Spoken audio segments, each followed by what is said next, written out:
Thank you very much, gentlemen. That's right. I'm here with the two members who were on the victory screen when you guys had that back door to close it out. First team to beat Immortals here and the undefeated streak. And it looks like second time is the charm. But I'm going to come to you, Darshan, because this is a huge victory, making gods bleed, essentially. How does it feel to know that you can contest against the top team in North America? It feels pretty good, actually. I feel like we prepared really well for this match, and we showed that we're like one of the best teams in North America, if not like the best team. And I feel like we've just been training so hard, especially for this Immortals match, and I think we were more ready for it than they were. Give me a sense, I'm going to come to Xmithie, give me a sense of this preparation that Darshan just talked about, because this is actually the second time that we saw you guys establish an early lead against the team. You're one of the few teams that has been able to do so. So what is it about your guys' prep and planning that allows you to establish these leads against the top-tier team? Well, we prepared sort of like, we played like only like 2 or 3 champions, like every player. So I think we got our champions on lock. And also our strategy, like we just kept improving day by day. And yeah.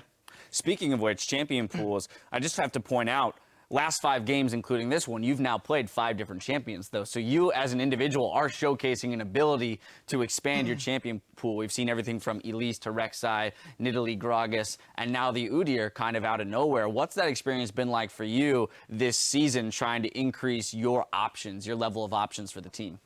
Well, even before, I used to play a lot of champions, but it wasn't like up to par on like my core champions. So I tried to practice in solo queue, just like in game even, or like just watching other people play.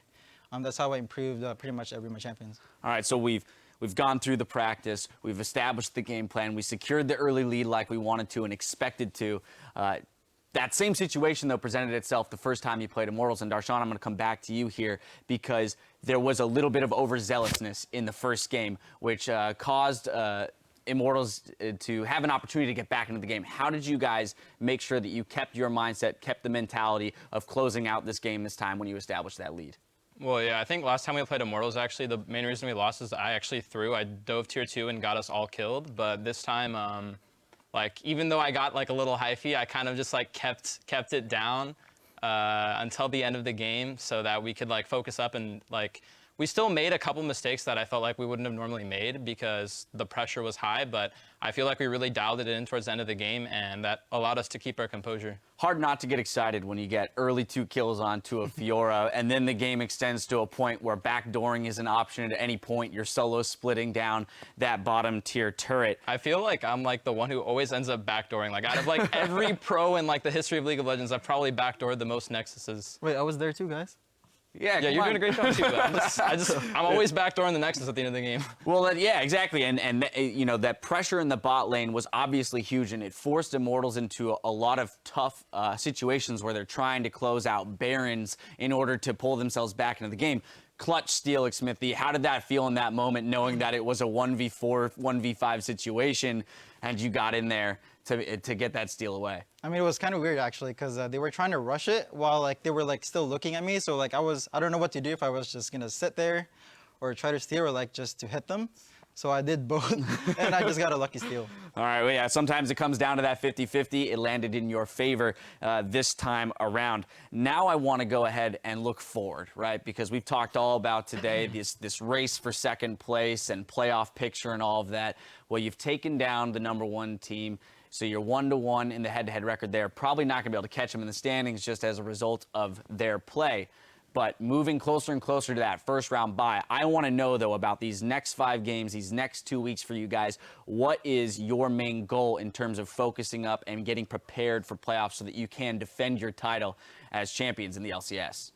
Well, we just have to make sure that we don't underestimate any opponent. Like, we're playing Cloud9 next, who's probably like the other best team in the league besides Immortals, and they've been looking really good recently. So I think we just need to make sure that we have a really good idea of what we're going to do in the game, and I think we'll be able to beat them.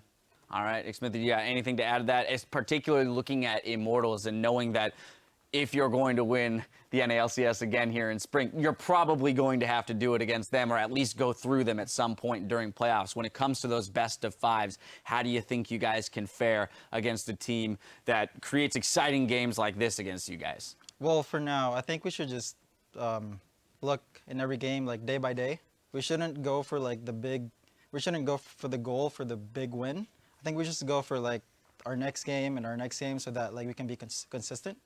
And I think that's what I've been doing. All right, keeping your wits about you, taking it game by game, step by step. Well, gentlemen, again, congratulations on a huge victory here today. It's got to feel good. I'm going to let you get back to your team so you can celebrate a little bit. We're only halfway through our Saturday broadcast, so don't go anywhere because when we return, Energy Esports will face off against Renegades. Stay with us.